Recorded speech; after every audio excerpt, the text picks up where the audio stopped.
Сәлем қыздар, бүгін мен сіздерге қазіргі таңда сұранысқа ие болып жатқан медициналық масканың мастер-классын көрсететін боламын. Мен выкрикасын осылай схема сияқты сызып қойдым. Осыны пауза қойып сызып аласыздар. Бізге міне мақталы мата қажет болады. Мен 2 қабаттан жасадым.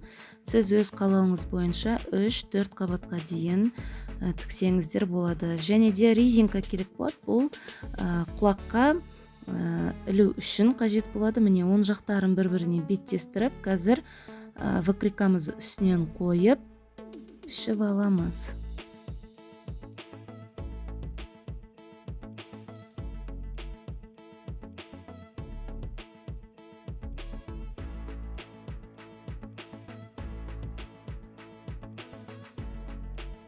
Тігістік жиекке міне астыңғы және үстіңгі жақтарына 1 сантиметрден, ал резинка іліп қоятын жерге 2 сантиметрден сызып шығамыз.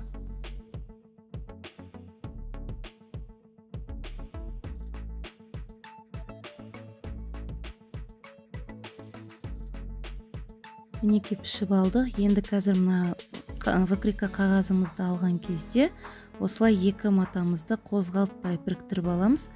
Себебі біз қазір міне вытычканы артқы матаға көшіру керекпіз, сондықтан қозғалтпай қадап аламыз. Міне қазір вытычканы артқы матаға көшіру қажет. Ол үшін бізге 2 булавка қажет болады. Вытычкамыздың басталған жеріне булавкамызды осылай қадап, арт жағынан шыққан жерден нүкте қойып белгілеп аламыз вытычканың басталатын жерін.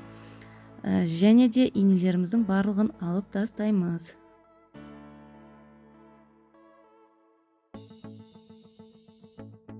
Енді вытычкамызды сызып аламыз. Міне вытычканың аяқталатын жерін, міне үшбұрыштың қиылысқан жерлерін белгілеп, жаңағы нүктемен қосып сызамыз.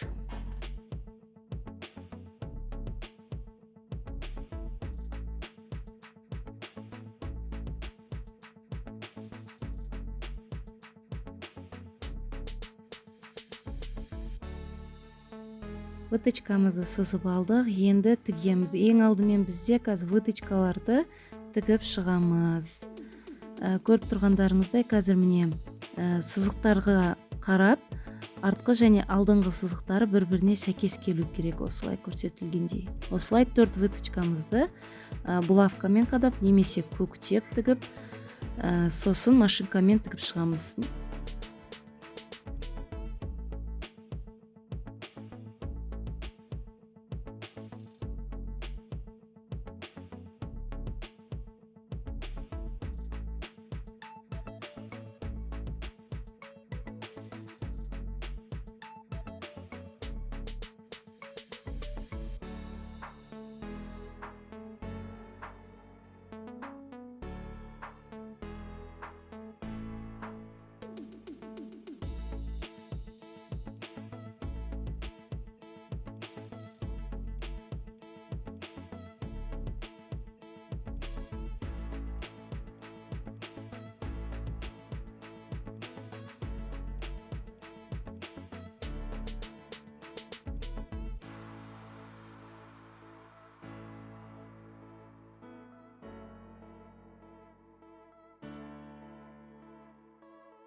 Вытычкамызды тігіп, үтіктеп алдық. Енді міне артықтарын қиып алып тастаймыз.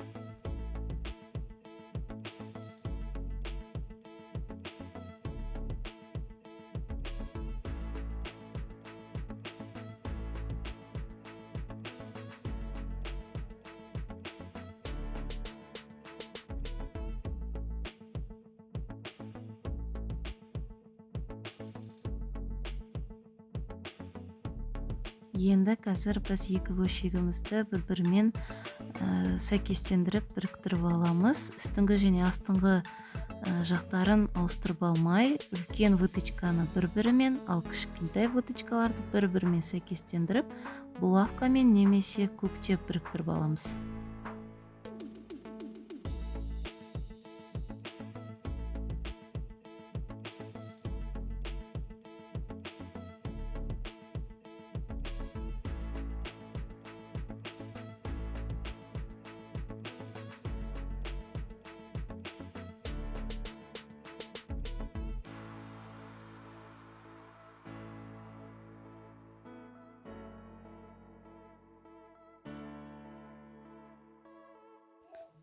Мінекей осылай белгілеп аламыз. Жанынан кішкене ғана, бұл жер ашық болады, ол жер тігілмейді.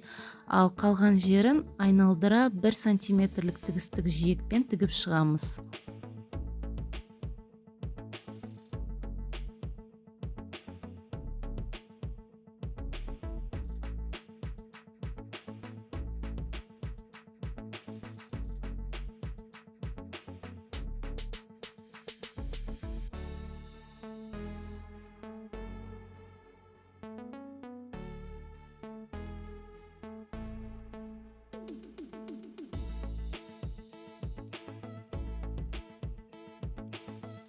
Міне тігіп болған соң, енді міне төртбұрышақтардан осылай кішкене маталарды алып тастаймыз. Оң жаққа аударған кезде төртбұрышақтарымыз қалың болып қалмау үшін, және де міне вытычканың да кішкене артықтарын қиып алып тастаймыз. Тігіске жақындатпаймыз. Және де астыңғы және үстіңгі жақтарында қайшының ұшымен тігіске 2-3 мм жетпейтіндей етіп 1-2 тіліп қоямыз қайшының ұшымен, оң жаққа аударған кезде әдемі болу үшін. Енді міне басында қалдырған кішкене ашық жердің көмегімен оң жаққа аударып аламын.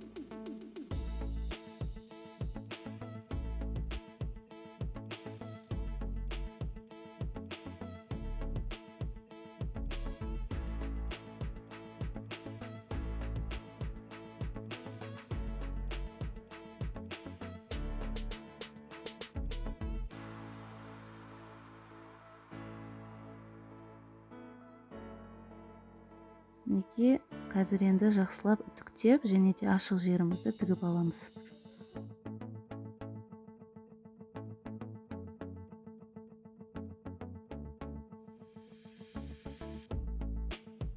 Енді қазір біз резинканы тігеміз. Резинка бізге 2 дана керек болады, ұзындығы 26 сантиметрден.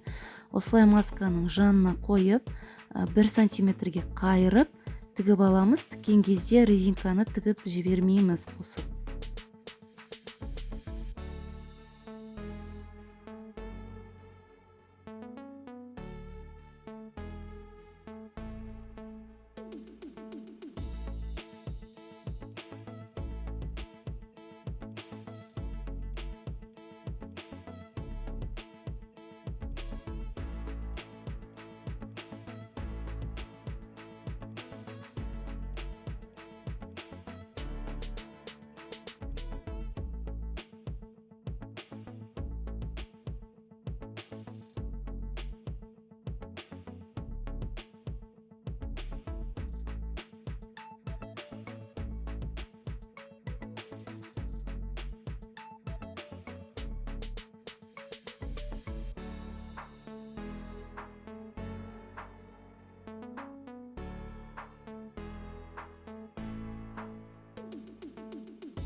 Не осылай резинканы түйіндеп аламыз.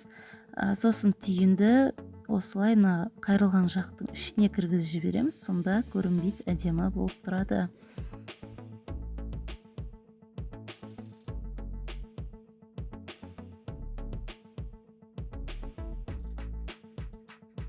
мінекей біздің қолдан жасалған медициналық маскамыз дайын. Әр адам басына 5-6 ауын тігіп алып, күнделікті жуып, ыстық үтікпен үтіктеп, көп қолдансаңыздар болады. Өте төзімді, өз қалауыңыз бойынша 3 қабат, 4 қабаттан тіксеңіздер болады, немесе ортасына марля қойып тіксеңіздер де болады. Менің видеом ұнап жатса лайк басыңыздар, комментарий жазыңыздар, және де менің YouTube каналыма жазылуды ұмытпаңыздар. Сау, аман болыңыздар.